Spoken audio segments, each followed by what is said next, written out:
Epilogue. Night fell upon the desert of Knaak, a solemn, brooding night. The creatures of the day hurried to the safety of their lairs, while those who hunted in the darkness came forth in search of careless prey.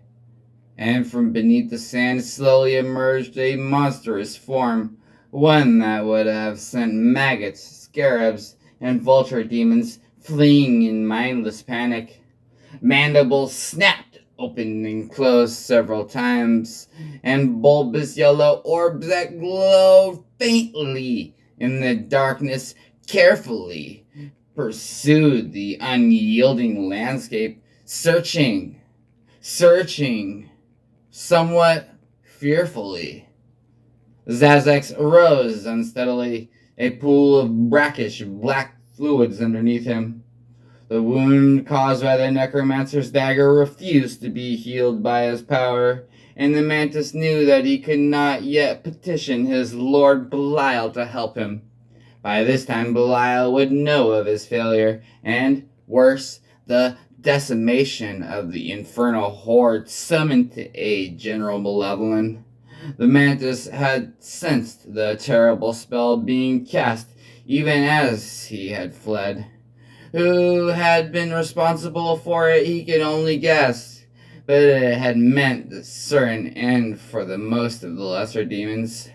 Summoning such numbers in so quick a fashion had required each hellish warrior to be initially bound to the mortal shell they had been given.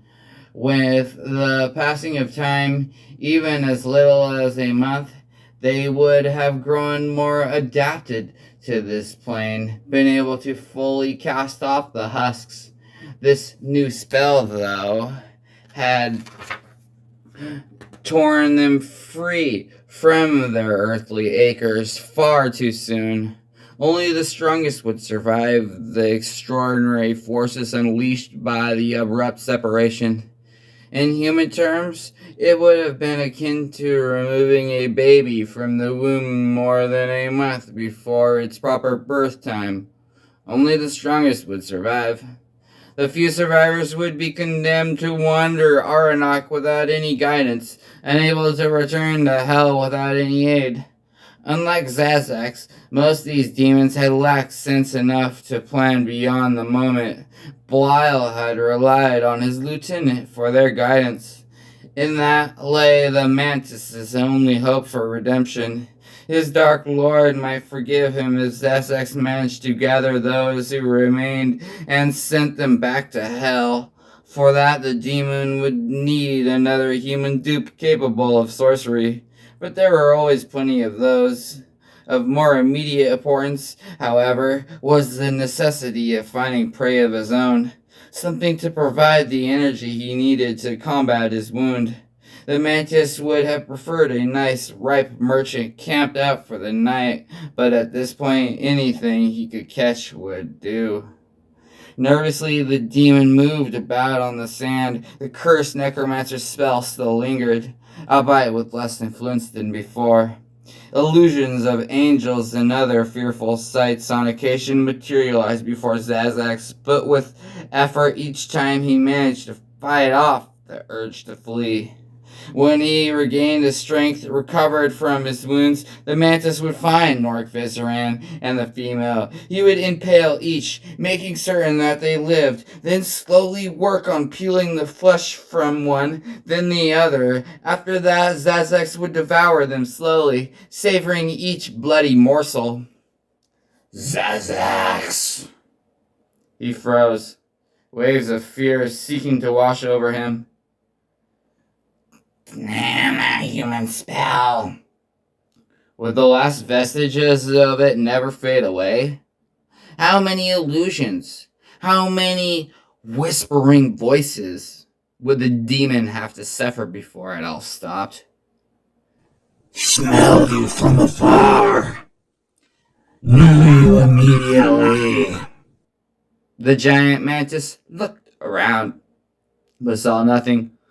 So it was only in his head this time. You could suffer that well enough. A shadow darker than the night swept across Zizek's, completely startling the wounded monster. Cunning, lying, traitorous little book. Zizek froze. None of the creations of the female spellwork had ever spoken in his head with such elaborate conviction. "Who dares?" he rasped, turning in the direction from which he sensed the voice in his head somehow originated. "Who?" And before the hellish mantis loomed the most terrible of all nightmares he could have dreamed. The demon's mandibles stretched wide, and in a single, almost plaintively spoken word, tried unsuccessfully to completely escape. "Diablo!"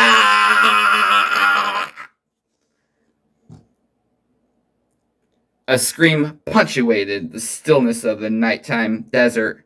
A scream seemingly of no earthly origin. It caused the various creatures of Arnok to pause in whatever they had been doing and listen in absolute terror. Even long after the cry abruptly cut off, they remained unmoving, fearful that whatever they had preyed upon the source of the mournful sound might next be coming for them. And among those of Belial's demons that yet survived from the debacle at Luca Lane, that fear took a greater form. They sensed what had happened, sensed the force behind it, and knew that for them and the humans of this mortal plane, the nightmare might just be beginning.